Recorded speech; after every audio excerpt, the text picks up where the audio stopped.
Hello friends, നമ്മൾ ഇന്ന് കാണാൻ പോകുന്നത് ഫാർമ എന്ന സീരീസ് ആണ്. ഒരു ഫാർമസ്യൂട്ടിക്കൽ കമ്പനി അവരുടെ മരുന്ന് കുട്ടികൾക്കും ഗർഭിണികൾക്കും സ്റ്റഡീസ് എന്ന പേരിൽ നൽകുന്നു. എന്നാൽ ഈ മരുന്ന് ഗർഭിണികളെയും കുട്ടികളെയും ഏതൊക്കെ രീതിയിൽ ബാധിച്ചതെന്നും അതിനെതിരായിട്ട് ഇതിൽ നായകൻ എന്തൊക്കെ ചെയ്തിട്ടുള്ളതെന്നും നമുക്ക് ഈ സീരീസിലൂടെ മനസ്സിലാക്കാം. മൂവിയുടെ തുടക്കത്തിൽ തന്നെ രാജീവ് എന്ന ഒരാളെ 2026 ഒരു ഇന്റർവ്യൂ കൊടുക്കുന്നതാണ് കാണിക്കുന്നത്. സാത്തി എന്ന പേരിൽ അയാൾ ഒരു സംഘടന നടത്തുന്നുണ്ടായിരുന്നു.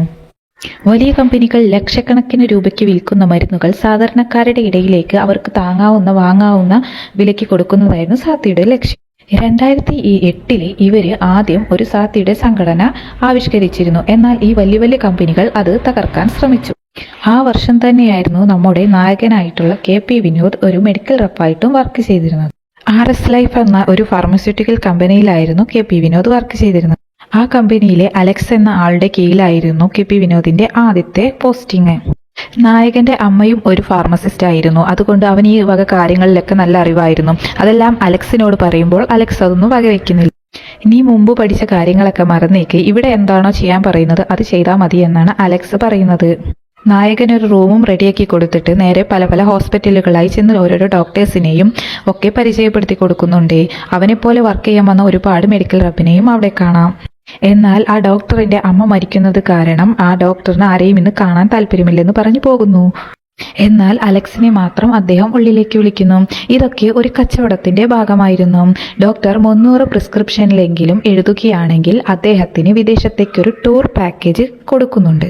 അതുമാത്രമല്ല, അദ്ദേഹത്തിന്റെ അമ്മ മരിച്ച സ്ഥിതിക്ക് അവിടെയുള്ള ചെലവുകളുമെല്ലാം ഈ മരുന്ന് കമ്പനി ഏതെങ്കിലും ഒരു പ്രിസ്ക്രിപ്ഷനിൽ എഴുതുകയാണെങ്കിൽ അവർ തന്നെയായിരിക്കും ഇതൊക്കെ വഹിക്കുന്നത്.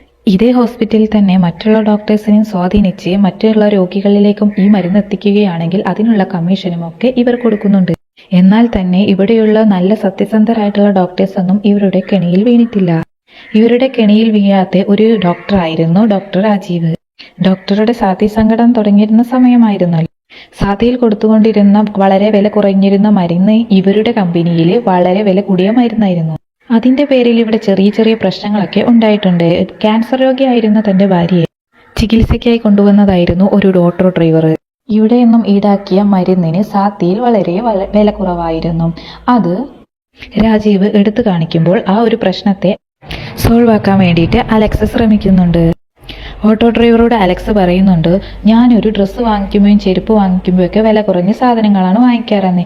എന്നാൽ എൻ്റെ മകൾക്കൊരു അസുഖം വരികയാണെങ്കിൽ ഏറ്റവും ബെസ്റ്റ് ആയിട്ടുള്ള ഹോസ്പിറ്റലിലേ കൊണ്ടുപോകുള്ളൂ എന്ന്. അതുപോലെ തന്നെയാണ് നിങ്ങളുടെ വൈഫിന്റെ കാര്യവും. വില കുറവുള്ള മരുന്നുള്ളിടത്തേക്കല്ല നിങ്ങൾ പോവേണ്ടത്. വിലയൊന്നും നോക്കാതെ നിങ്ങളുടെ വൈഫിന്റെ ആരോഗ്യമാണ് നിങ്ങൾ ശ്രദ്ധിക്കേണ്ടത്. അത് കേട്ടപ്പോൾ ഓട്ടോ ഡ്രൈവർ വിചാരിക്കുന്നുണ്ട് ഇയാൾ പറഞ്ഞത് തന്നെയാണെന്ന്. ശരി, അയാൾക്ക് കംപ്ലൈന്റ് ഒന്നും ഇല്ലായിരുന്നു. അതോടുകൂടി രാജീവിനും ഒന്നും തന്നെ പറയാനില്ലാതെ. അതുകൊണ്ട് തന്നെ ഇങ്ങനെ വരുന്ന ചില ഇഷ്യൂസ് കൈകാര്യം ചെയ്യേണ്ടത് ഇങ്ങനെയൊക്കെയാണ് എന്ന് വിനോദിന് അലക്സ് പറഞ്ഞു കൊടുക്കുകയാണ്. കാരണം ഇനി ഈ ഏരിയയിലെ കാര്യങ്ങളൊക്കെ ഇനി നോക്കേണ്ടത് അവനായിരുന്നു. അവരുടെ മരുന്ന് എത്രത്തോളം സെയിലാകുന്നുണ്ട് എന്നുള്ളത് ഹോസ്പിറ്റലിൽ നിന്നും മെഡിക്കൽ സ്റ്റോറിൽ നിന്നുമുള്ള കണക്കെടുക്കണം.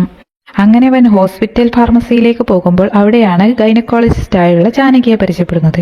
ഇനിയും മെഡിക്കൽ റബ്ബായിട്ട് ഡോക്ടർ ജാനകിയുടെ അടുത്തേക്ക് അവന് ചെല്ലേണ്ടതുണ്ട്. ഉടനെ തന്നെ അവരുടെ കമ്പനിയുടെ തന്നെ പുതിയ മെഡിസിൻ ആയിട്ടുള്ള കൈറോക്സിന്റെ ലോഞ്ചിങ് നടക്കുകയാണ്. ഗർഭിണികൾക്ക് കൊടുക്കാൻ വേണ്ടിയിട്ടുള്ള ഒരു മെഡിസിൻ ആയിരുന്നു അത്. ഒരു സ്റ്റഡീസിന്റെ ഭാഗമായിട്ടായിരുന്നു അവരത് ലോഞ്ച് ചെയ്തിട്ടുള്ളത്. അങ്ങനെ ആ ഏരിയയിലുള്ള ഓരോ ഹോസ്പിറ്റലും അലക്സ് വിനോദിനെ കൊണ്ട് പരിചയപ്പെടുത്തി കൊടുക്കുകയായിരുന്നു. അടുത്തത് വിനോദ് ഒരു ശ്രീനിവാസ് എന്ന ഡോക്ടറിന്റെ അടുത്ത് ഡയറക്റ്റായിട്ട് സംസാരിക്കാമെന്ന് പറയുന്നു. എന്നാൽ ശ്രീനിവാസനാണെങ്കിൽ വിനോദിന്റെ സംസാരമൊന്നും ഒട്ടും ഇഷ്ടപ്പെട്ടില്ല. അപ്പോൾ അലക്സ് പറയുന്നുണ്ട് അയാൾ ഒരു മുൻകോപക്കാരനാണ്, അയാളോട് തരത്തിനൊത്തെ സംസാരിക്കാൻ പറ്റുള്ളൂ എന്ന്.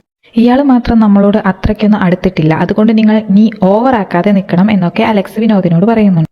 എല്ലാവരെയും നല്ലപോലെ കയ്യിലെടുക്കണമെന്ന് അലക്സ് പറയുമ്പോൾ അതൊക്കെ ഞാൻ നോക്കിക്കോളാമെന്ന് വിനോദും പറയുന്നുണ്ട്. വിനോദിന് ഒരു കാമുകിയുണ്ടായിരുന്നു, നന്ദ എന്നായിരുന്നു അവളുടെ പേര്. അവളും ഇതേ ഫീൽഡിൽ തന്നെയായിരുന്നു വർക്ക് ചെയ്തിരുന്നത്. അന്ന് വിനോദ് വീട്ടിലേക്ക് പോകുന്ന വഴിക്ക് സാത്തിയുടെ മെഡിക്കൽ സ്റ്റോർ ഒരുപാട് പേർ കത്തിക്കുന്നത് കണ്ടു. അതൊക്കെ ഈ വലിയ കമ്പനികളുടെ ആൾക്കാരായിരുന്നു. കത്തിക്കൊണ്ടിരിക്കുന്ന മെഡിക്കൽ സ്റ്റോറിനെ രാജീവ് നോക്കിക്കൊണ്ടിരിക്കുന്നുണ്ട്. ഇതൊക്കെ കാണുന്ന വിനോദ് എത്രയൊക്കെ ആണെങ്കിലും അത് നല്ലൊരു സംഘടനയാണെന്ന് വിനോദിനറിയാം.